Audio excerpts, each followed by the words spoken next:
Olá! Vamos continuar a nossa aula Análise de Estabilidade de Taludes Rochosos, parte 2, onde daremos continuidade à análise de estabilidade de rupturas em cunha e vamos começar a análise de estabilidade para ruptura planar. Eu sou a professora Maria Giovana Parisi, do curso de Geologia do IGC UFMG.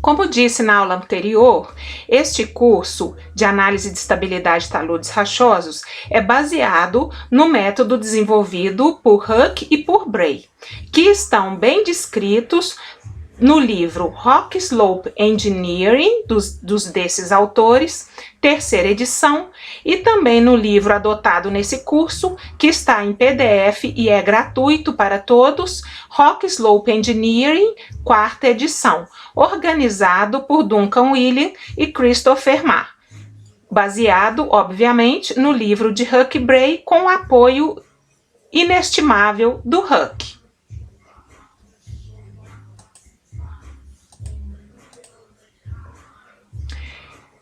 Nesta aula, veremos o método para calcular o fator de segurança para a ruptura em cunha, considerando apenas o atrito como parâmetro de resistência. No método anterior, da parte 1, nós vimos aquela equação enorme do Huck e Bray, que considerava também a coesão, além de considerar também a água. Bom, neste caso, nós vamos imaginar um bloco que está praticamente solto, pode ter influência do peso do bloco e apenas do atrito, não tendo influência da coesão. Então, é muito importante ver a diferença dessas duas situações, porque não é sempre que nós vamos utilizar este método. Neste método aqui, o fator de segurança tem uma fórmula para ser calculado que é bem menor do que a fórmula anterior, para ruptura em cunha, considerando também a coesão e a massa específica dos materiais. Neste caso, nós temos que o fator de segurança é igual a um parâmetro que nós chamamos de A, que é um parâmetro associado ao plano A, que é o plano de menor ângulo de mergulho, multiplicado pela tangente do ângulo de atrito de A, mais o parâmetro B, que é um parâmetro associado ao plano B, que é o plano de maior ângulo de mergulho, multiplicado pela tangente do atrito, do ângulo de atrito do plano B. Ah, mas o plano B pode ter ângulo de atrito diferente do plano A? É uma pergunta. No caso de serem as mesmas rochas e as descontinuidades tiverem as mesmas condições de rugosidade e também de preenchimento, se for o caso, então esses ângulos de atrito serão praticamente os mesmos ângulos de atrito. Mas pode ser que nós tenhamos um contato litológico, condições diferentes das descontinuidades, e isso vocês vão verificar naquele método de descrição das continuidades, das descontinuidades. Então, vamos lá. Eles podem ser o mesmo ângulo, mas também podem ser ângulos de atrito diferentes. O plano A, neste exemplo, ele tem um mergulho de 40 graus e uma direção de mergulho, ou um rumo de mergulho de 165. O plano B tem um mergulho de 50 graus e uma direção de mergulho, ou um rumo de mergulho de 285. Então, nós precisamos, para aplicar o método, de pegar a diferença entre o mergulho do plano B e o mergulho do plano A.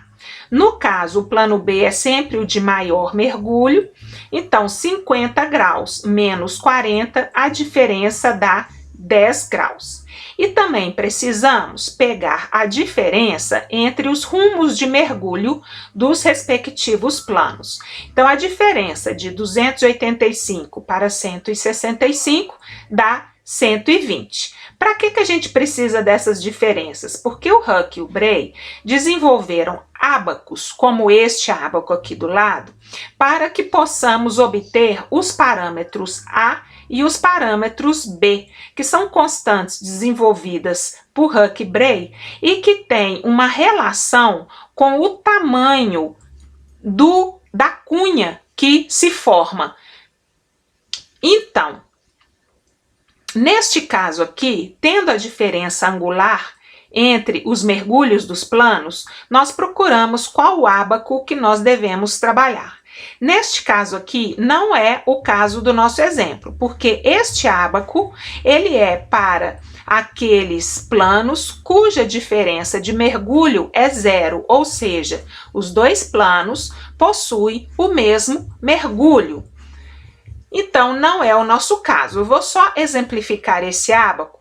Quando os planos possuem o mesmo mergulho, mesmo que as direções do mergulho sejam diferentes, obviamente, que só assim poderá ser formada a cunha, o ábaco é único para o plano A e para o plano B. Ou seja, o parâmetro A será idêntico ao parâmetro B.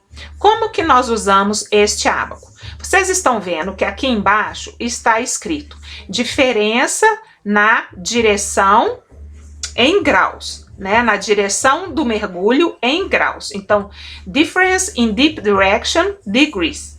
Neste caso,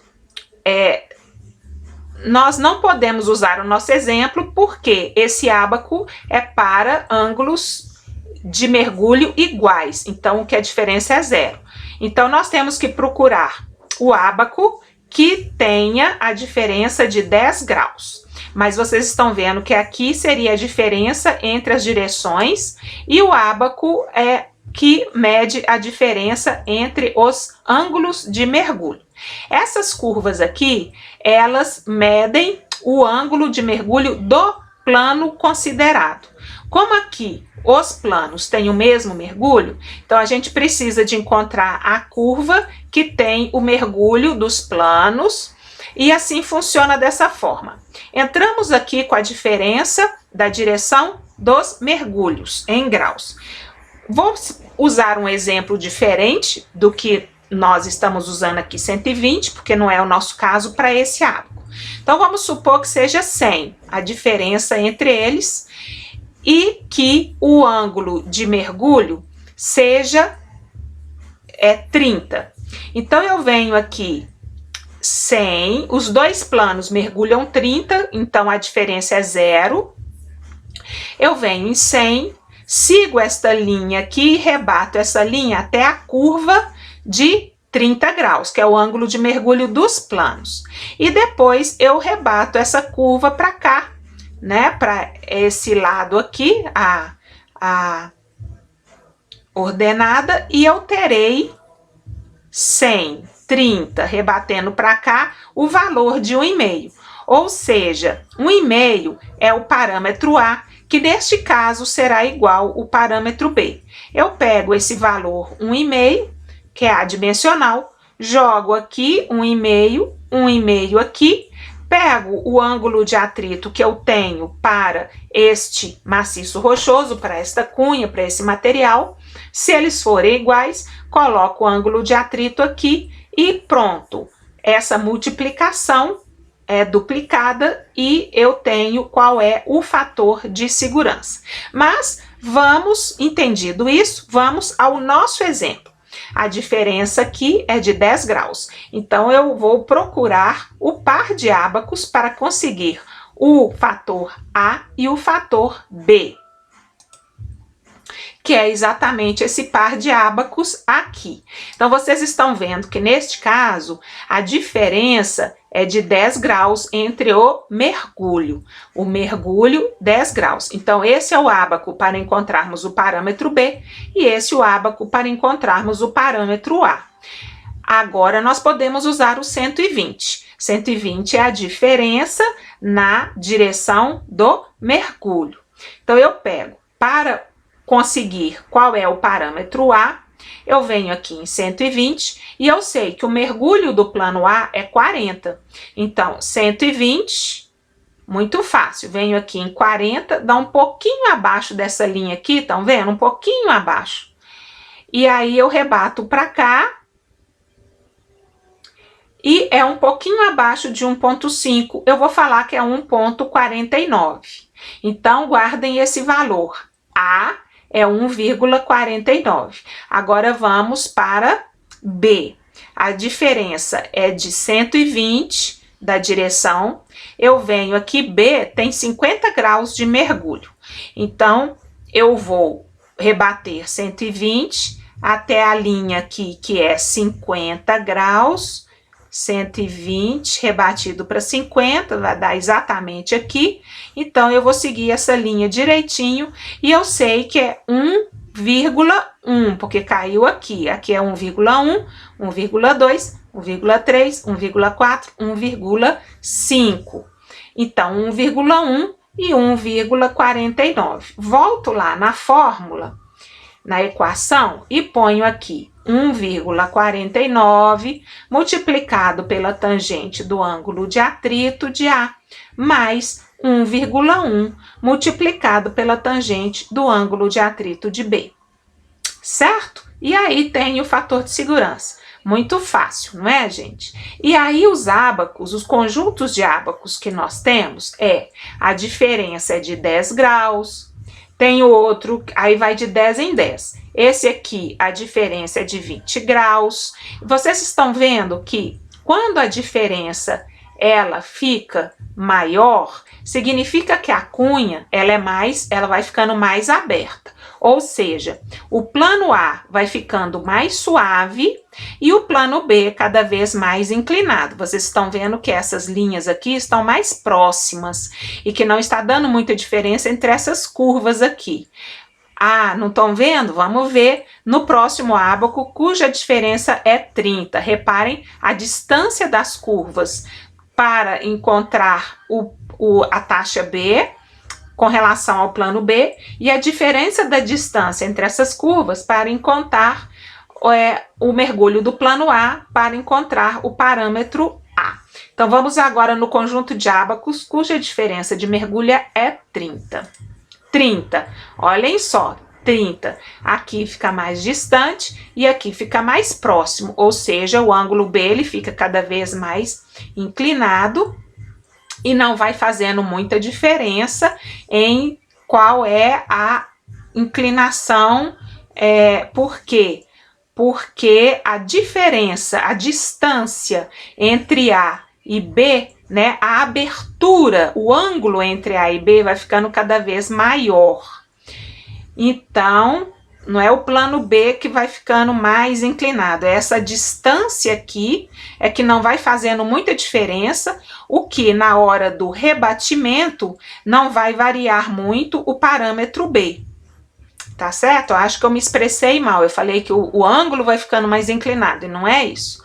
Aqui nós temos, não vai fazendo diferença para o parâmetro B, ele, né, não vai dando muita diferença porque essas curvas se aproximam. E aqui as curvas elas vão se afastando, então vai dando muita diferença para a taxa A. E a abertura entre a cunha formada entre A e B, o plano A e o plano B, é que vai ficando cada vez maior, porque essa diferença é 30 graus. A gente começou com 0, agora fomos para 20, agora estamos para 30. Então, vamos agora ver a diferença de 40. Desculpem se eu me expressei mal, estou corrigindo. Olha só 40, como é que aproxima bem, não fazendo muita diferença. O que vai fazer diferença é esse valor aqui, mas esse valor ele pode variar, mas aí se eu pegar 40, a diferença do valor de B para um mergulho maior e para um mergulho menor vai ficar nessa faixa aqui, ó, não vai variar muito, tá bem? Enquanto que aqui, se eu pegar 40, eu vou ter uma faixa de A muito maior do que a faixa de B, né? Quanto maior essa diferença. Vamos continuar. Peguei a diferença 40, agora eu vou para a diferença 50, ó. Praticamente a gente está chegando na mesma curva, ou seja, dando 60 aqui, seja qual for o ângulo, a diferença da taxa B vai ficando cada vez menor, tá vendo? E aqui a gente vai tendo menos opções, mas a gente vai tendo aqui também uma diferença, porque também essa diferença de 50, né, ela vai tirando as nossas opções.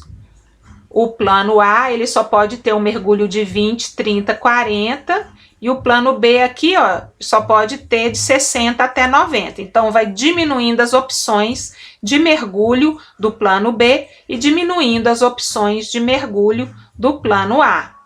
Vamos ver o próximo, que é 60. Olha só, o plano A só pode mergulhar 20 e 30, e o plano B, a partir de 70, 80 e 90, vai diminuindo essas possibilidades de mergulho se os dois têm a diferença de 60 graus entre eles. É só vocês imaginarem um livro aberto, muito aberto, e à medida que vocês vão fechando o livro. Então, nesse caso aqui, a gente está aumentando o ângulo entre os dois planos, então a gente está abrindo o livro, e no outro caso, a gente está fechando o livro, só que mantendo uma diferença entre eles, é a diferença entre eles. Então, um vai ficando cada vez mais verticalizado e o outro vai ficando cada vez mais horizontalizado. Conseguiram entender?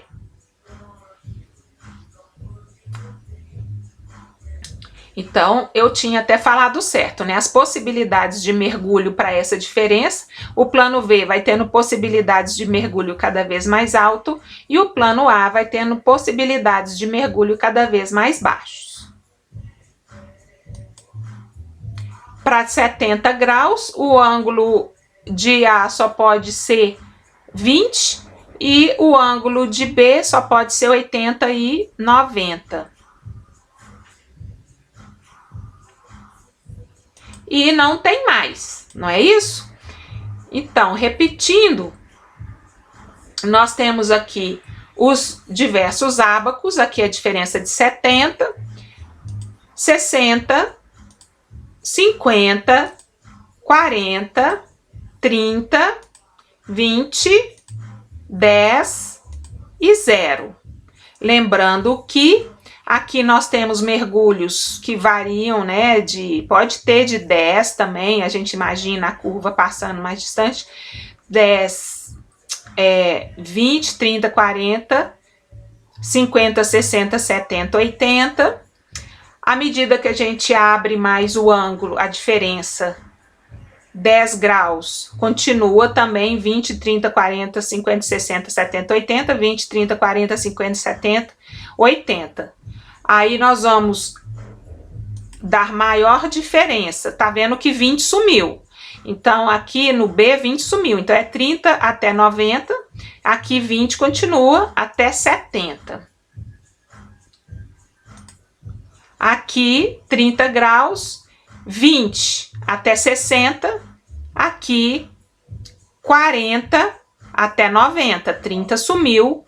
E aqui os mais altos sumiram também, porque essas diferenças aqui para dar 30 graus são essas possibilidades de diferenças angulares que nós temos. Acho que agora eu expliquei melhor, estava meio confuso, viu? Eu admito, eu expliquei meio confuso. Agora 40, nós temos 20, 30, 40, 50 de possibilidade, não tem mais. E aqui começa dos 50, 60, 70, 80, 90. Não tem mais 40, 30, né, e 20. Estão entendendo? Porque a diferença aqui agora é 40 graus. Para dar 40 graus é 50, né? 60, 70, 80 para 50, 40, 30 de mergulho. Então, aqui a diferença é 50. Então, as opções para 20, 30, 40, 60, 70, 80, 90. Ah, mas e se for 35? Pode, gente. Imagina a curva passando aqui. E se for 25? Pode também. Imagina passando a curva aqui, né? Tem que extrapolar. 60, 20, 30, 70, 80, 90. 70, 20, 80, 90. E eles muito próximos, não fazendo diferença aqui, se é 80 ou 90 no valor de B. Ok? Muito bem.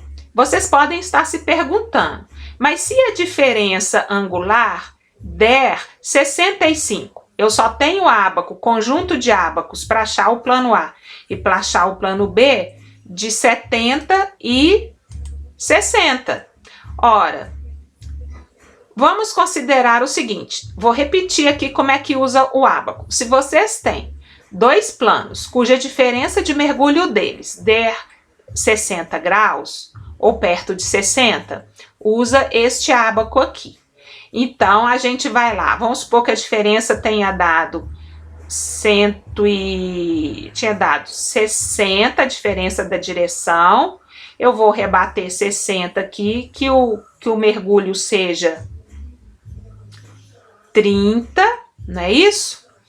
E eu vou rebater para cá, como a gente fez, e vou achar o A. E aqui deu 60, tanto faz, ó, 70, 80, 90, 60 vai bater aqui, quase não vai dar diferença, mas vamos supor que seja 70. Então, é aqui dando um B que pode variar de 0,5, 0,9 até 0,5, dependendo de onde bater aqui. Ok, gente? Bom, se a diferença não der 60, mas der 62, 62 é mais perto de 60, então eu vou usar o ábaco de 60. Se a diferença der 68, 68 é mais perto de 70, então eu vou usar o ábaco de 70. Agora, se a diferença der 65, vocês podem usar os dois, o tanto de 60 quanto de 70, fazer o teste e olhar qual é o valor de B e qual é o valor de A. Façam o cálculo, que é rapidinho, coloquem lá na fórmula e vejam o valor. E aí vocês pensem no projeto de vocês. O projeto ele é mais conservador, ele exige um fator de segurança mais alto para garantir a segurança e eliminar o perigo de ruptura, né, do talude inserido no seu projeto. Ou você quer um fator de segurança, você pode trabalhar com um fator de segurança mais baixo, e aí você vai ser um pouco mais ousado e vai escolher o fator de segurança que mais é adequado para que você analise a estabilidade do seu talude, tá? Então vamos supor que um deu um fator de segurança 1,2 e o outro deu um fator de segurança 1,3. 1,2 é mais próximo do limite, que é 1. 1,3 é mais afastado. E aí você escolhe se você vai mudar o seu projeto ou se você não vai mudar o seu projeto em função daquele fator de segurança para atribuir maior segurança ao seu projeto. Tá entendido isso? Mas eu estou falando de uma ruptura em que o atrito é o único parâmetro que estamos considerando, ok? Voltando aqui, o atrito é o único parâmetro de resistência que estamos considerando.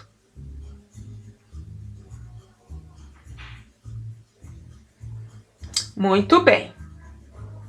Muito fácil de usar, mas nem sempre a gente usa. E outra, gente, quanto maior for a nossa cunha, ou seja, quanto maior essa diferença angular, 10, 20, 30, 40, até 70, a cunha ela também fica maior, não é isso?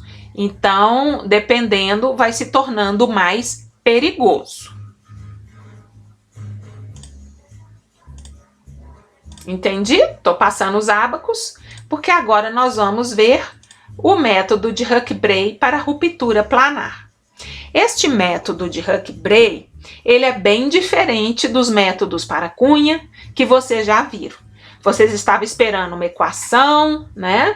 E calcular ângulos na rede de Schmidt, mas esse método de Huck-Bray, e é por isso que eu admiro o Huck-Bray, porque eles são extremamente geniais,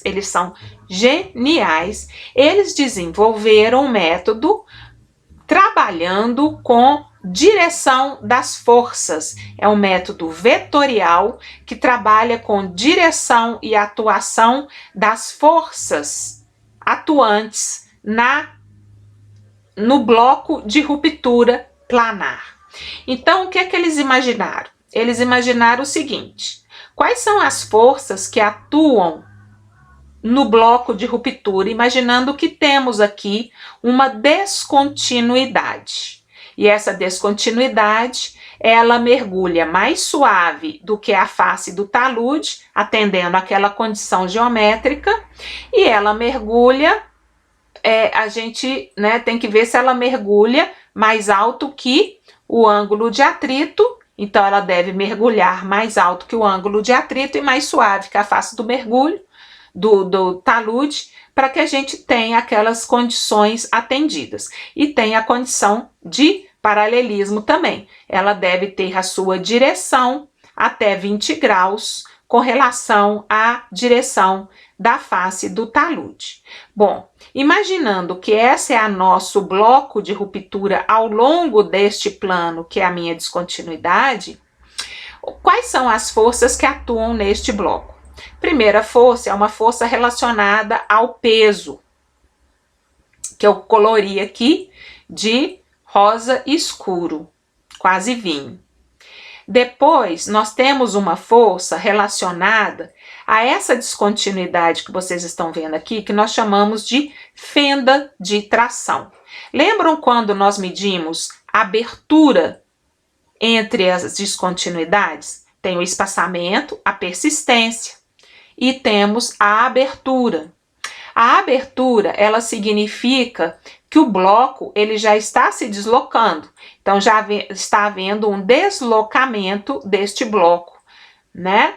E aí, nós chamamos essa abertura, que demonstra a direção de deslocamento do bloco, o afastamento, o desplacamento do bloco com relação ao restante do maciço no talude, nós chamamos essa descontinuidade, que pode ser uma trinca, tá bem? Não necessariamente tem que ser uma descontinuidade tectônica, mas pode ser a tectônica como uma fenda de tração. Então, é chamado de fenda de tração, porque é exatamente uma tração que acontece aqui.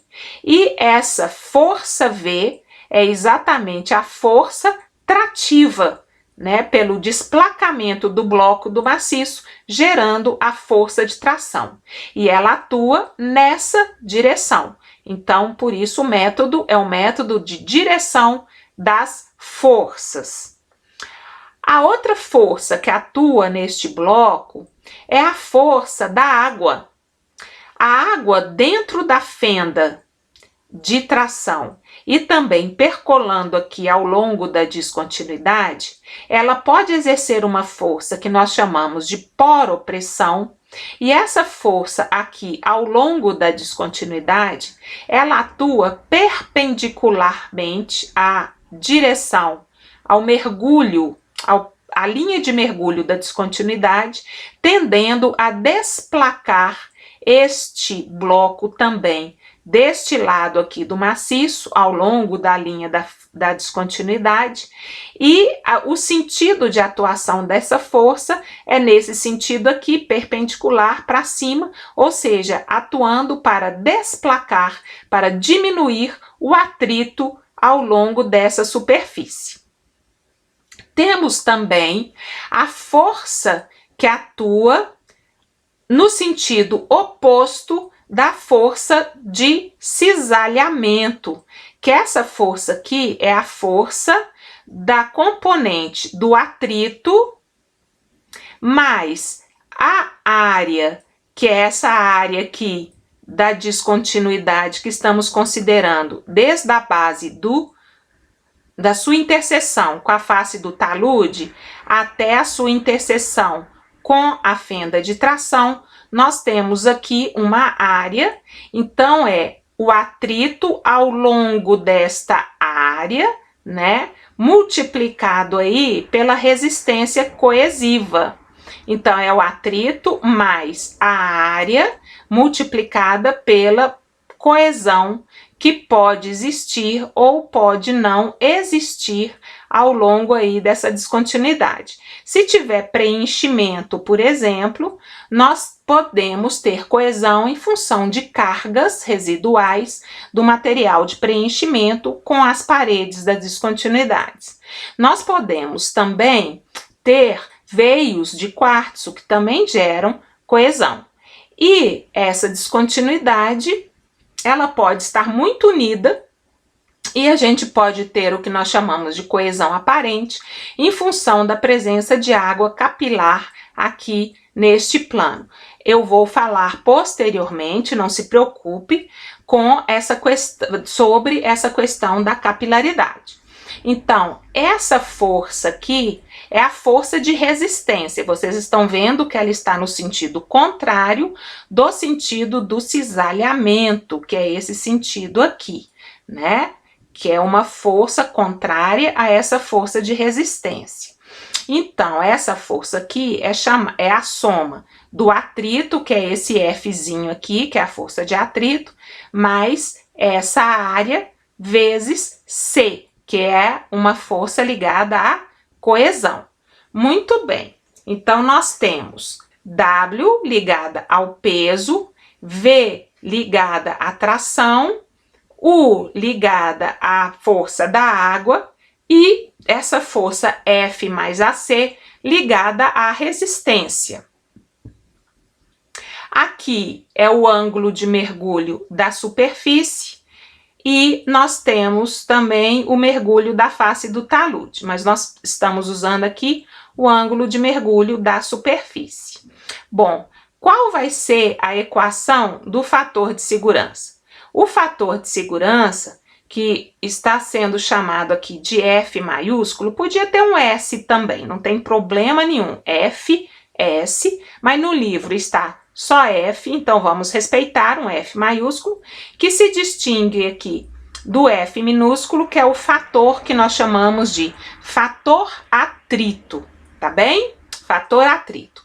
Então, é essa força aqui, o fator de segurança vai ser essa força, que é o fator de atrito mais A vezes C, dividido por S, que é a força cisalhante, que vai atuar nesse sentido aqui, paralela a F mais a C, mas em sentido contrário, no sentido do cisalhamento. Então, o somatório dessas forças, dividido pelo somatório das forças S de solicitantes, vai me dar o fator de segurança. Isso é exatamente o nosso equilíbrio limite, o método de equilíbrio limite.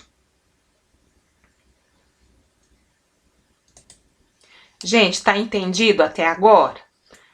Ó, todas as forças atuantes, W, V, U e F mais AC, e a força solicitante que não está representada aqui, né, agindo em sentido contrário. Bom, a equação é essa, fator de segurança é F mais AC dividido por S. Vamos pensar agora na situação.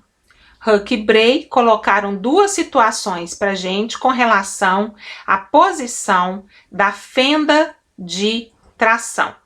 Eles estão colocando aqui a primeira situação, a fenda de tração, ela passa no topo do talude e intercepta a descontinuidade, que é a superfície de ruptura. Na segunda situação, a fenda de tração, ela passa na face do talude até a descontinuidade, né? E ela está aqui. Então, qual que é a diferença das duas situações? É a posição da fenda de tração. A fenda de tração está aqui no topo do talude até a descontinuidade. Na segunda situação, a fenda de tração está na face do talude até a descontinuidade. Vocês foram ao campo e viram lá o talude, tiraram as medidas, fizeram a análise cinemática, mas vocês não viram a fenda de tração no campo. A fenda de tração, como eu disse, pode ser outra descontinuidade que esteja com abertura, que não seja uma descontinuidade com paralelismo, né, com relação ao talude, paralelismo em termos de mergulho, mas ela pode ter paralelismo em termos de direção, né? Aqui, por exemplo, ela não é paralela a esta, nem a face do talude em termos de ângulo de mergulho e nem aqui, nem é paralela à superfície de ruptura. Mas ela pode ter a mesma direção, mas não o mesmo sentido de mergulho, tá bem? Bom, aqui ela passa na face e aqui ela passa no topo, mas vocês não viram a fenda de tração. Então, vocês vão imaginar onde que vocês vão querer colocar a fenda de tração, tá certo? Vão chegar no campo, vão medir a inclinação, a atitude, mas o mais importante aqui é o ângulo de mergulho da descontinuidade. Por que não é importante saber se ela cai para SE, para NW, que a direção é NE?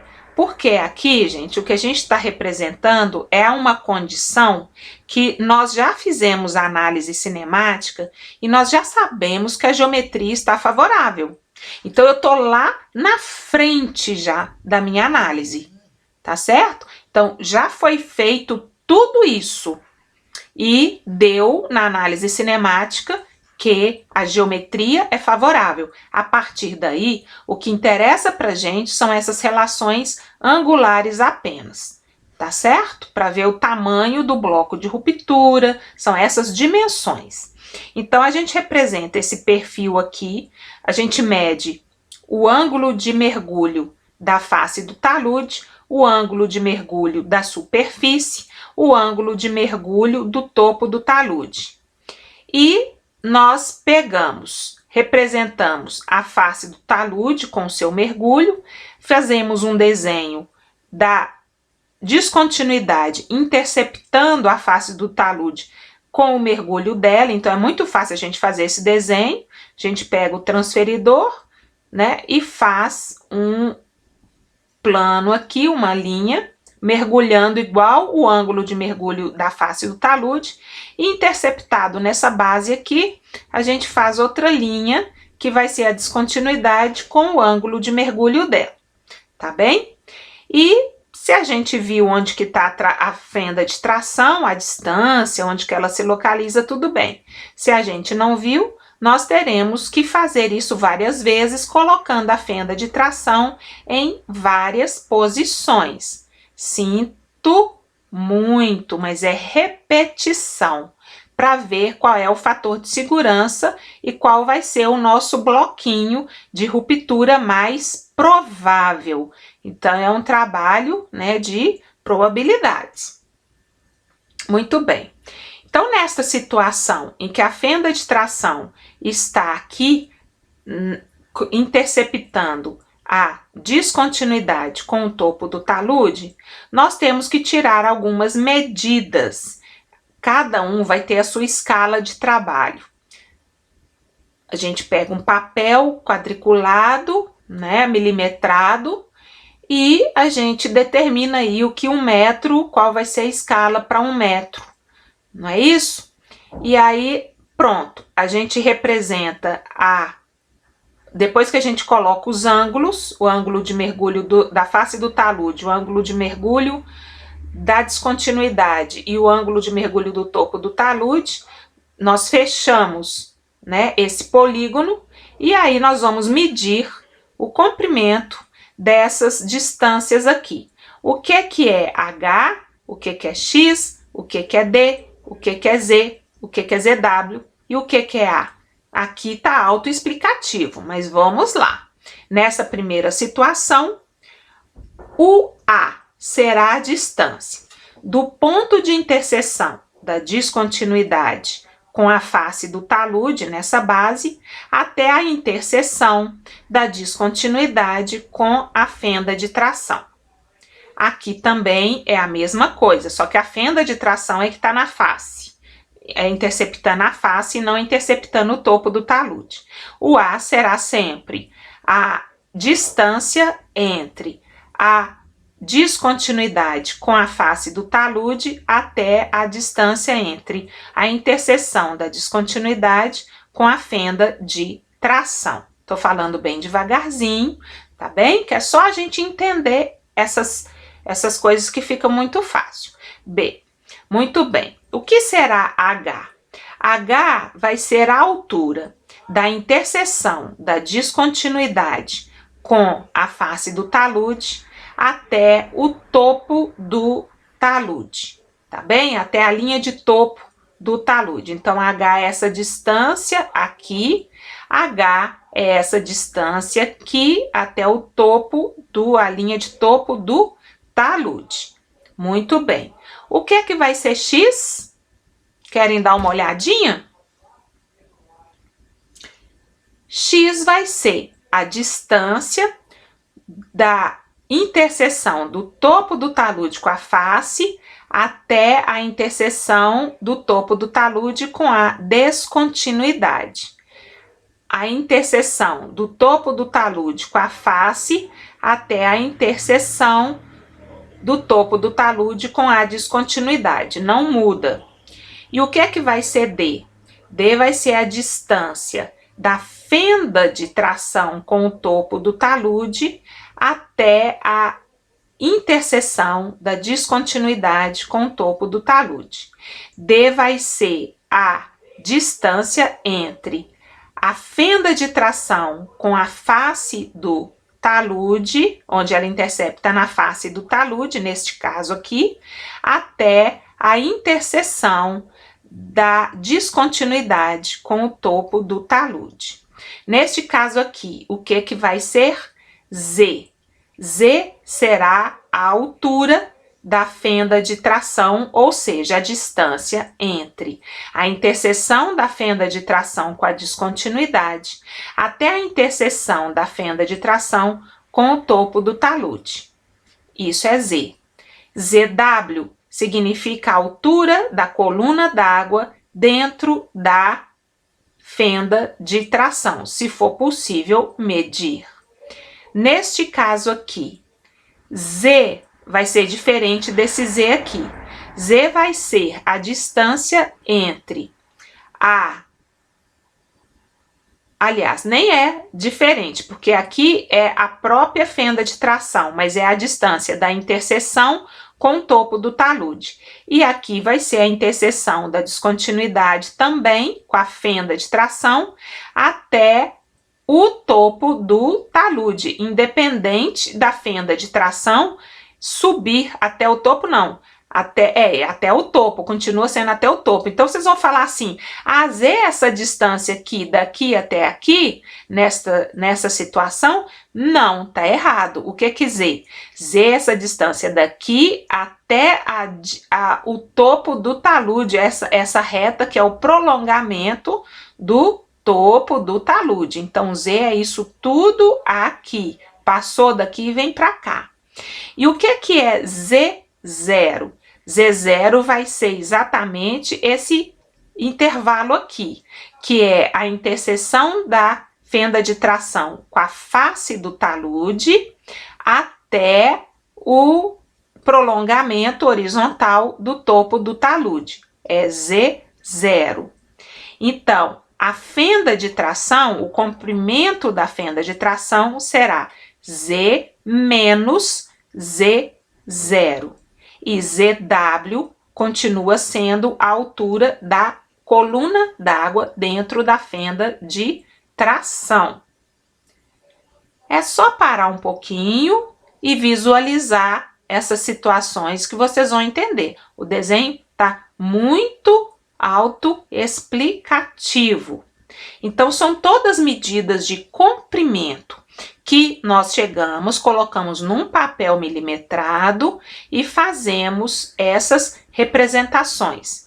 Determinamos uma escala e vamos medir. Ah, eu quero meio centímetro, então vai ser meio centímetro. Eu quero 1 centímetro, vai equivaler, né, a 1 metro, seja lá o que for. Então, são distâncias, tá bem? Muito bom. E aqui nós temos várias equações que nós precisamos de utilizar para poder chegarmos no tamanho de F mais A vezes C e o tamanho de S. Então, eu estou falando aqui de comprimentos das forças, são forças vetoriais. Muito bem. A primeira situação, para a gente ver qual a equação que a gente usa para calcular essa força aqui, W, tá? Nós vamos calcular W. Eu tenho que considerar se eu estou trabalhando com a fenda no topo do talude, que é este caso aqui, ou se eu estou trabalhando com a fenda na face do talude, que é este caso aqui, tá bom? Se eu estou trabalhando com a fenda no topo do talude, W vai ser meio de massa específica ou peso específico da rocha intacta, multiplicado por H vezes X, H, a fenda é no topo, né? Então, é isso aqui mesmo, H vezes X menos D vezes Z, tá bem? Então, aqui eu tenho um valor em grama por centímetro, porque essa massa específica aqui, eu estou considerando esta unidade, mas existem outras unidades para massa específica e outras unidades para peso específico. Então, se eu estiver trabalhando com massa específica, é grama por centímetro cúbico. Quando eu cortar esse centímetro cúbico aqui com o centímetro quadrado que vai dar aqui, porque eu estou medindo os centímetros do meu desenho, então H centímetro, X centímetro, centímetro quadrado, menos centímetro quadrado corta com centímetro cúbico, então eu vou ter um peso que vai ser grama por centímetro, que é peso, tá? Para cada centímetro aqui é grama por centímetro, é uma força.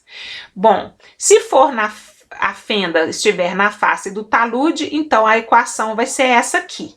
Vai ser meio da massa ou do peso específico do material, H vezes X, menos D vezes Z, mais Z0 multiplicado por D menos X. Complicou, né? Porque tem esse Z0 aqui. Então, essa é a segunda situação. Complicou nada. Só ter calma, olhar com calma, com tempo, que vocês vão ver que tá tudo explicadinho aqui, tá bom? Isso aqui é geral. São equações para calcular a força V, calcular a força U. E é geral, independente da fenda ser no topo do talude ou na face do talude. Então, a gente só usa essas situações de no topo e na face para calcular W. Calculando V, que é essa força aqui, V vai ser meio multiplicado pela massa específica da água, vezes ZW, que é a altura da coluna d'água ao quadrado, a altura da coluna d'água na fenda de tração. E a força U, que é a sobrepressão da água dentro da descontinuidade de ruptura, vai ser o meio da massa específica da água multiplicada por ZW, que é a altura da coluna d'água na fenda de tração, multiplicado por A, que é esse comprimento aqui do bloco até a fenda de tração, ao longo da superfície de ruptura. Bom, gente, vocês vão me perguntar, como que eu sei qual que é a altura da coluna d'água dentro da fenda de tração? Vou colocar um piezômetro lá, vou enfiar a mão para ver onde é que está a água, vou enfiar um medidor, né? Não. Às vezes sim, às vezes a gente consegue ver. Mas qual é a situação mais perigosa, gente? A situação mais perigosa é quando a água ela está ocupando toda a fenda de tração.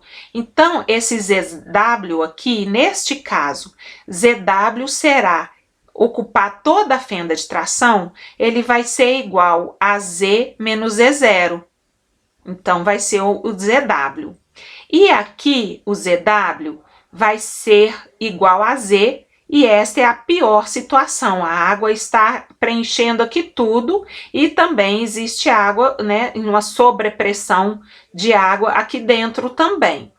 Então, se eu estou trabalhando com segurança, a tendência, a recomendação é que a gente sempre trabalhe com aquela situação mais perigosa, para a situação, né, para a questão que eu estou analisando. Então, a situação mais perigosa é o Z ocupando, é o ZW ocupando, é a água ocupando toda a fenda de tração.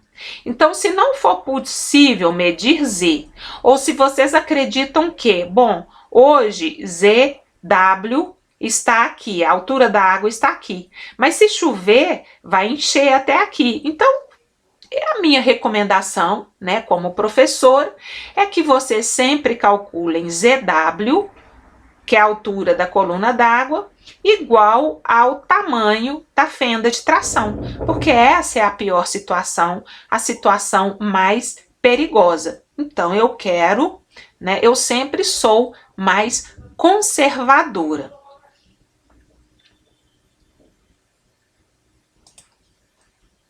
Muito bem, vocês estão vendo sempre que tem 1 grama por centímetro resultante, né, no final aí dessas equações.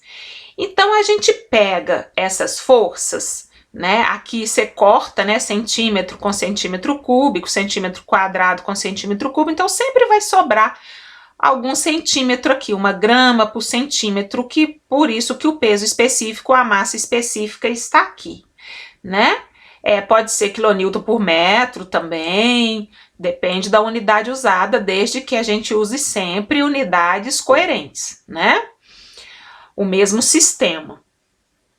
Olha, tendo calculado W por esse ou por esse método, né, considerando a posição da fenda, e tendo calculado V e U, aí nós vamos fazer um trabalho de criar um polígono de forças.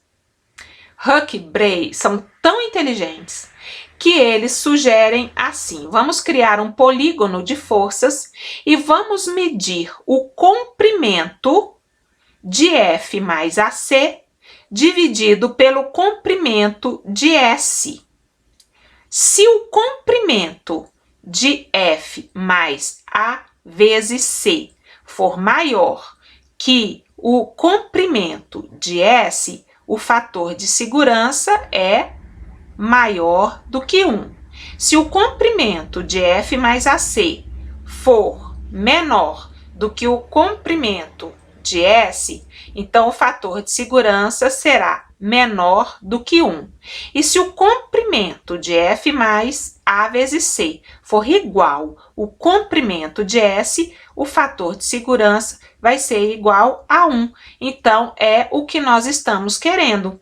Então, eles fizeram um polígono de forças. Esse polígono vai ter que ser fechado para a gente chegar no comprimento de F mais AC e no comprimento de S.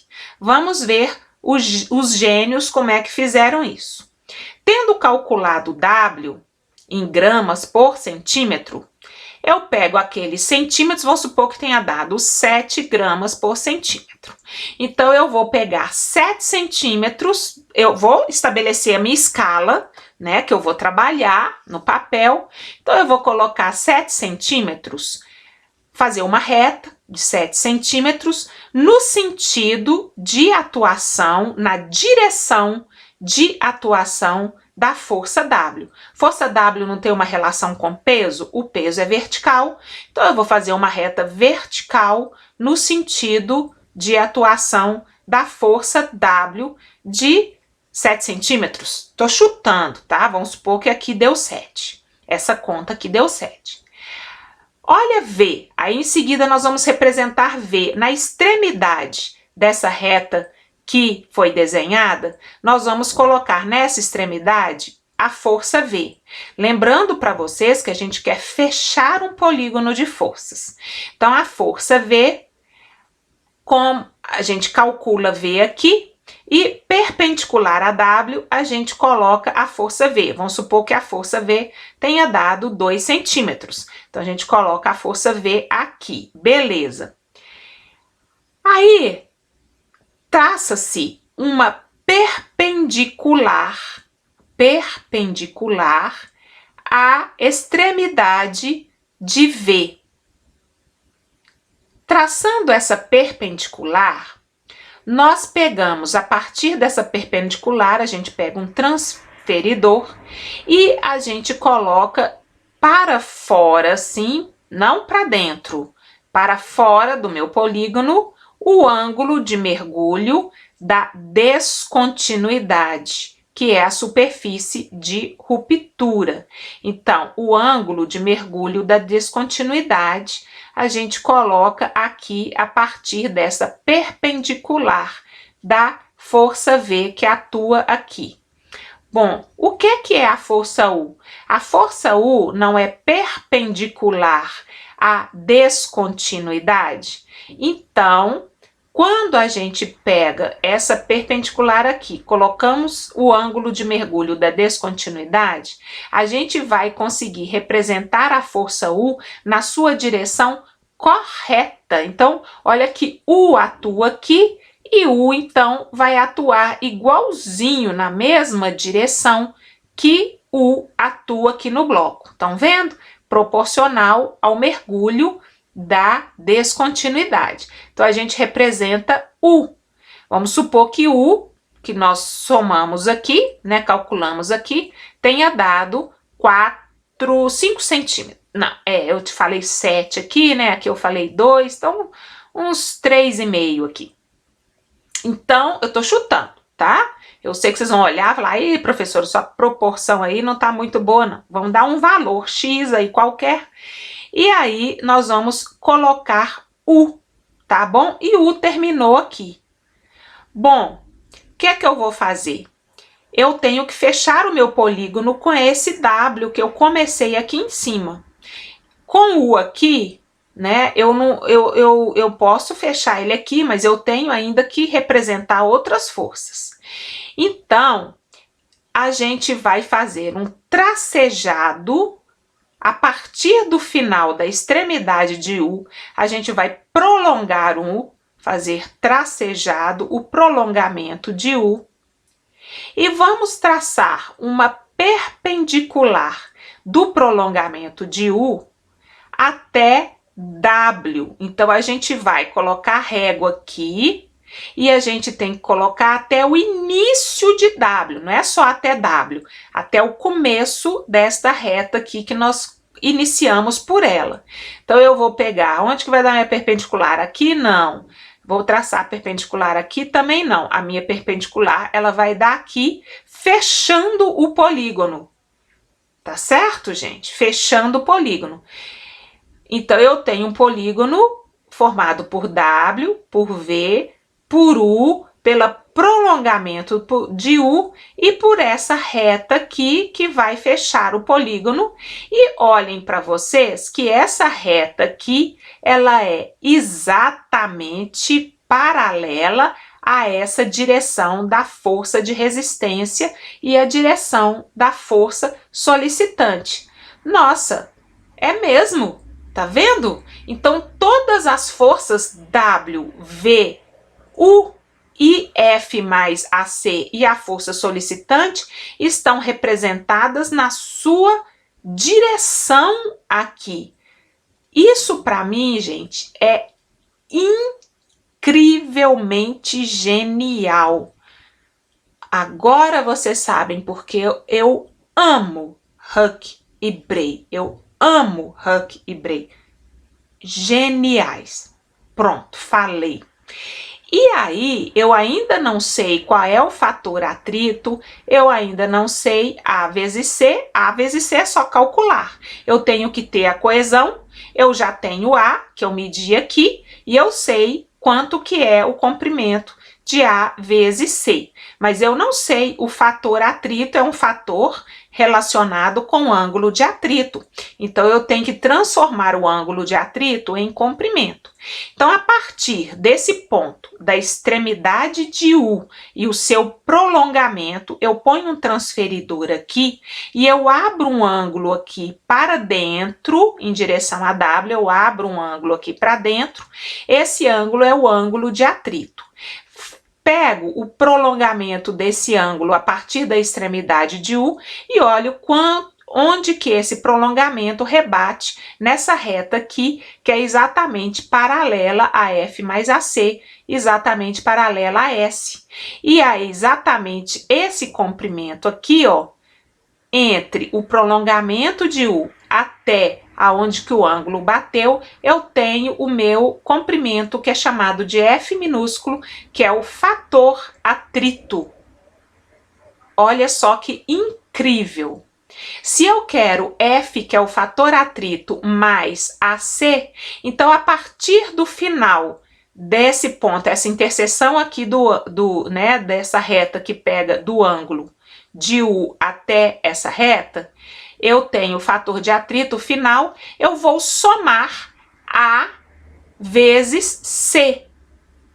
Se A vezes C for maior do que este ponto aqui, que é a interseção dessa reta até o fechamento do polígono com W, se A vezes C for maior, então F mais A vezes C vai ser maior do que S, porque S é exatamente esta reta aqui, que é formada por essa distância entre o prolongamento de U até o início do meu polígono com W. Então, eu vou chamar de S essa distância aqui.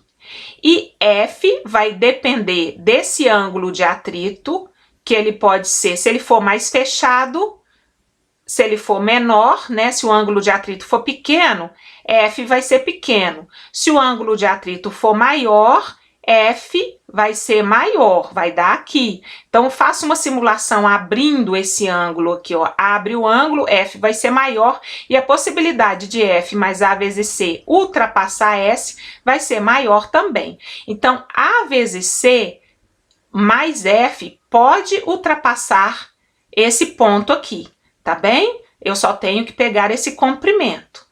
E S não pode ultrapassar esse ponto aqui. Então, eu vou no meu fator de segurança e vou botar F mais AC, qual é o comprimento, dividido pelo comprimento de S, e eu tenho o fator de segurança. Vou olhar o seu valor e vou analisar se ele é maior do que 1, igual a 1 ou menor do que 1. Me digam se isso não é fantástico. Fantástico, tá bom? Vocês devem aí estar tentando entender. E a professora aqui fez um exercício de exemplo. O Huck e o Bray, eles não fizeram um exemplo igual eles fizeram com aquela ruptura em cunha, que eles mostraram aqueles dados de entrada, né? No livro não tem, não. Mas eu fiz. Eu fiz porque achei importante. Fiz no papel mesmo. Então, vamos considerar aqui a situação, né, que nós vimos, F mais AC igual a S. Vamos considerar a análise, né, todo o comando aqui que a gente tem que seguir das direções das forças, como é que a gente mede esses parâmetros e as equações, e vamos considerar o talude do exemplo que a gente sempre deu, né? Aquele talude que a gente vem trabalhando no Estereonet, que é N60E/50SE, ou 150/50, e a foliação N60E/20SE, 150/20. Eu tô colocando que é 25 metros aqui, mas a gente tem que pegar esses ângulos de mergulho aqui. 20 graus para foliação, 50 graus para o talude, e vamos considerar que o topo do talude é horizontal, tá bem? Então, 0 graus de mergulho para o topo do talude. E vamos criar um desenho no papel dessa situação aqui, onde nós vimos que dá, pela análise cinemática, dá ruptura planar, certamente, pela geometria. Olha só, fiz para vocês, um rascunho mesmo do que eu fiz. Eu quis considerar uma fenda de tração, isso foi aleatório, tá bom, gente? Eu considerei a fenda de tração passando no topo do talude, tá? Peguei 20 graus, representei a descontinuidade planar, pus aqui uma linha horizontal, pus 20 graus, que é o mergulho dela, fiz ela aqui, não pus ela até aqui, eu não sabia até onde que ia, tá? Aí eu peguei na interseção, na extremidade dela aqui, eu fiz uma face do talude, né? Face do talude, e representei B, B não, beta. Beta é o mergulho do talude, que é 50 graus, e a superfície de descontinuidade é 20 graus. Então, pus aqui. Pus também que o talude tem altura de 25 metros, tá bem? Então, eu coloquei aqui no papel que cada quadradinho desse aqui era 5 metros. Então, aqui eu tenho 5, 10, 15, 20, 5. Então, eu tenho aqui 25 metros para ser o topo do talude. Então, a altura aqui, né, é do topo do talude, 25 metros, e eu pus o topo do talude na horizontal aqui. Gente, eu pus a altura do talude, mas podia ser a altura da interseção da descontinuidade com a face do talude até o topo do talude, tá bem? Porque eu posso ter um talude muito maior, mas o que eu estou calculando aqui é o fator de segurança do bloco de ruptura, considerando que a ruptura dá nessa descontinuidade aqui.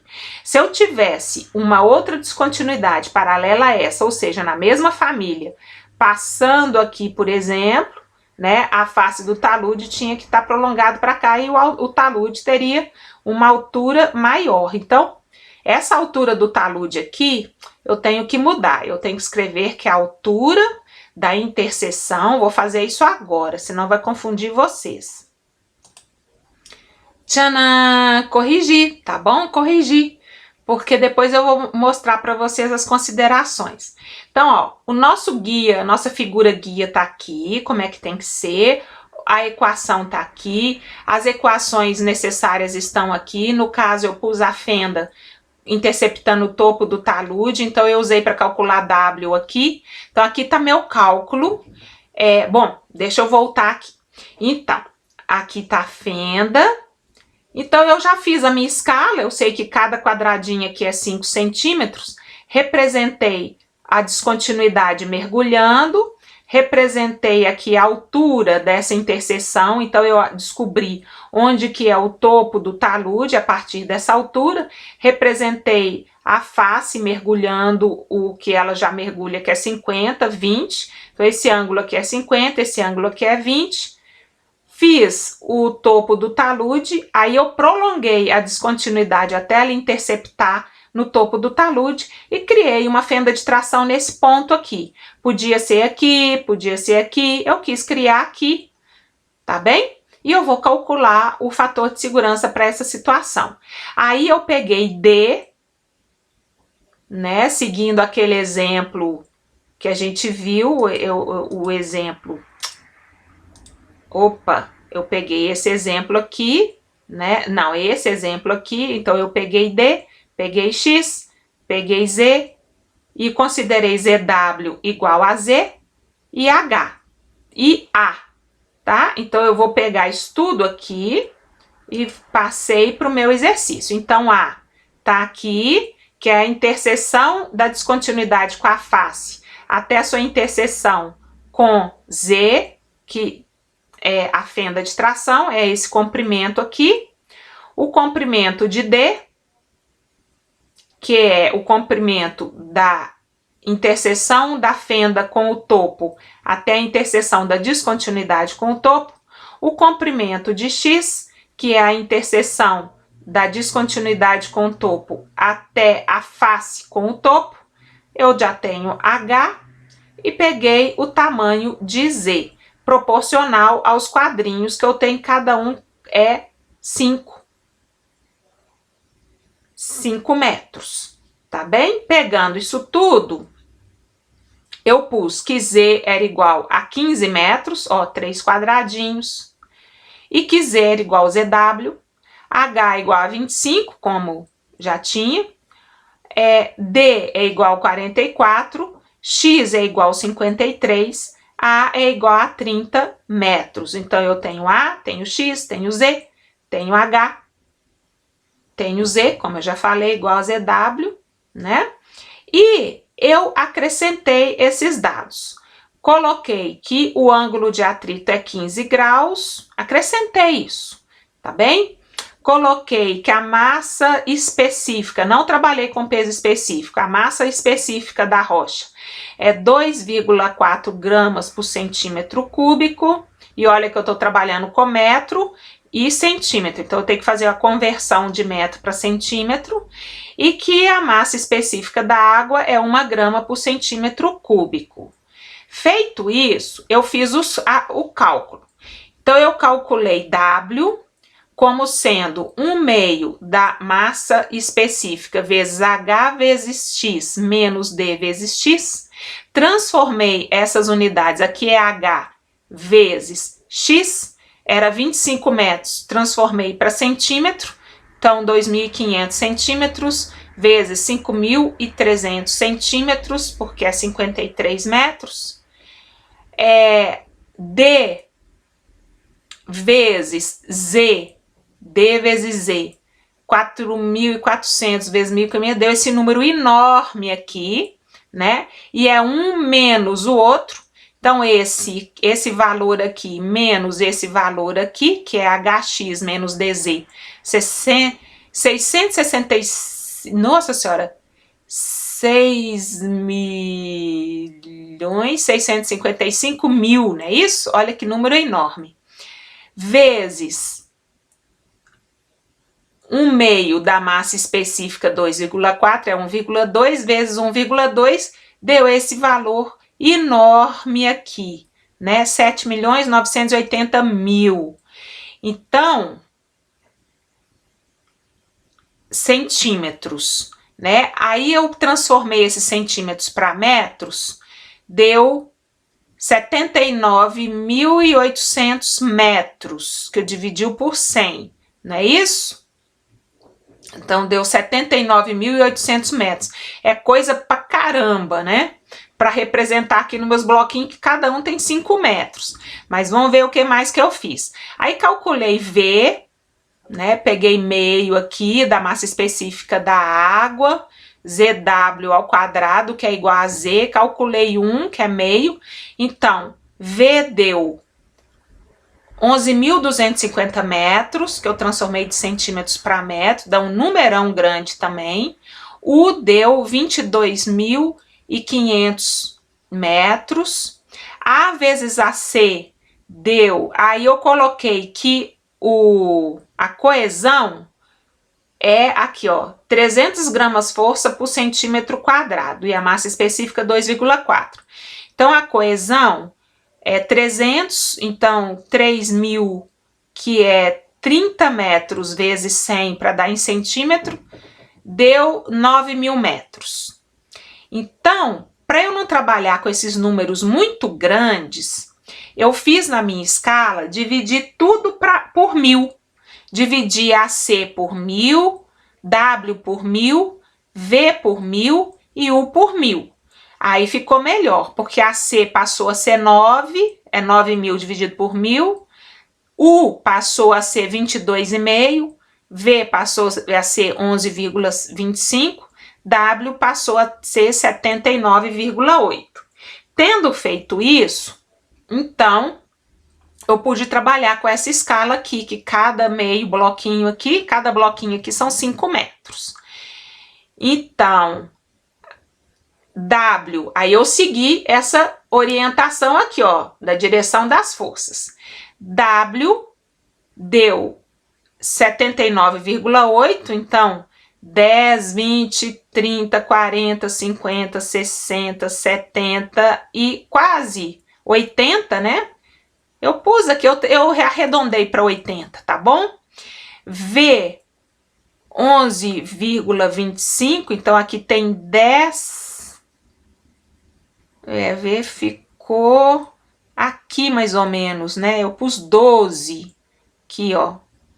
V, 10, eu pus, não, 11,25. Se vocês acharem que tá grande, me desculpem, né? Eu fiz isso no papel, mas 11,25, acreditem em mim.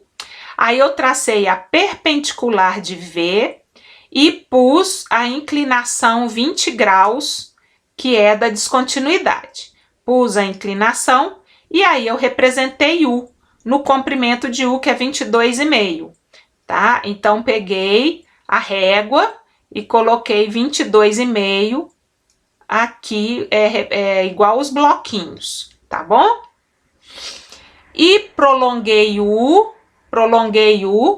fiz a perpendicular do prolongamento de U fechando W, encontrei S. Aí, a partir daqui, eu abri o ângulo de atrito, que é 15. Então, aqui tem 15 graus. Rebati a extremidade aqui do ângulo até essa reta, achei o fator S. Pus A vezes C. A vezes C é bem pequenininho, é 9, né? Então, 9 dá aqui, mais ou menos. Aqui é 15 graus. E eu vi que F mais A vezes C, que termina aqui, é muito menor do que S. Peguei esses comprimentos, né? E fiz o cálculo, que deu... Eu não pus o cálculo aqui? Ah, não acredito que eu não pus o cálculo aqui. Deu 0,50 alguma coisa. Deixa eu calcular para vocês agora. Prontinho, prontinho. Coloquei aqui, ó. F vai ser... F mais AC deu 22. E S deu 37. 22 dividido por 37 deu 0,59. Resultado, analisem para mim. O que significa fator de segurança igual a 0,59?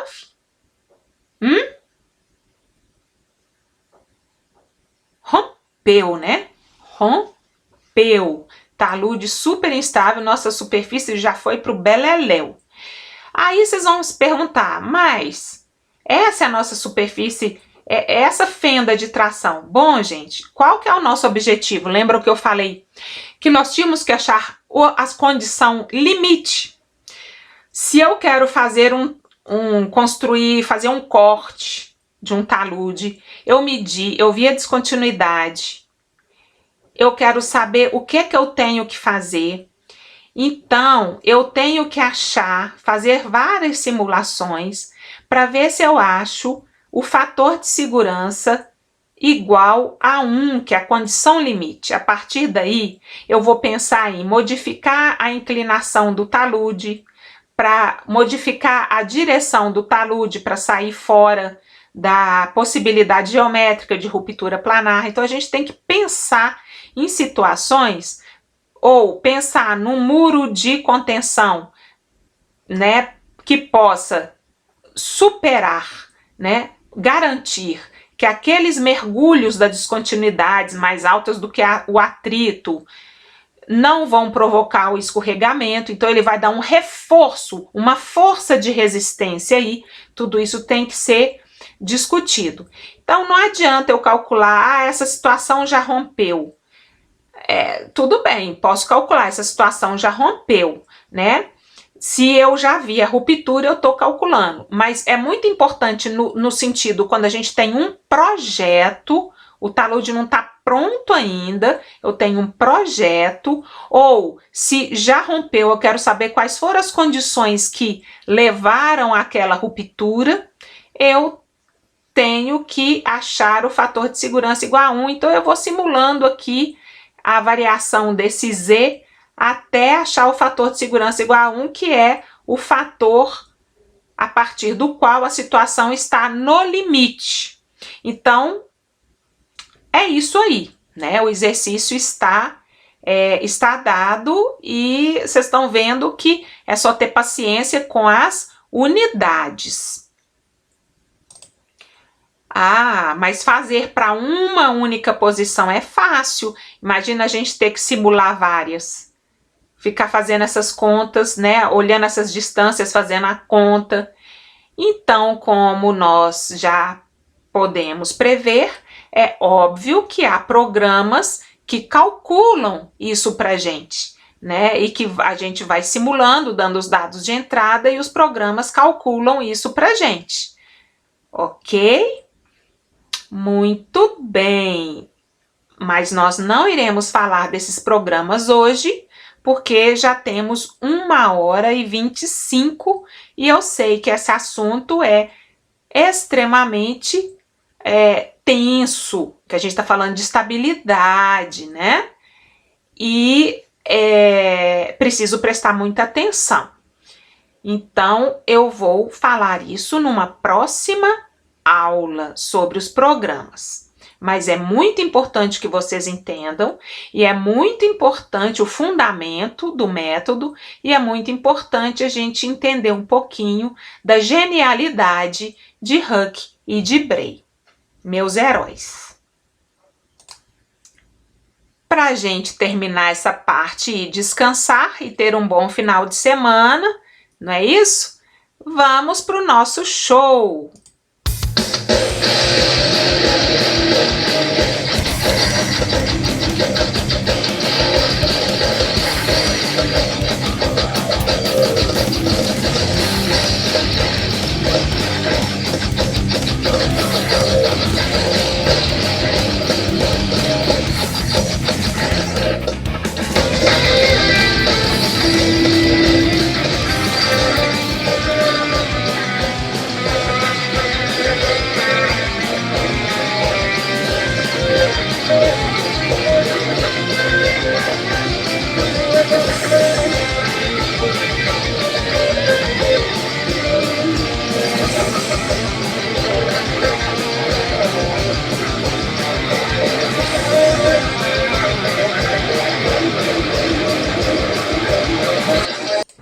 Bom, eu acho que foi pauleira demais, vocês não acham, não?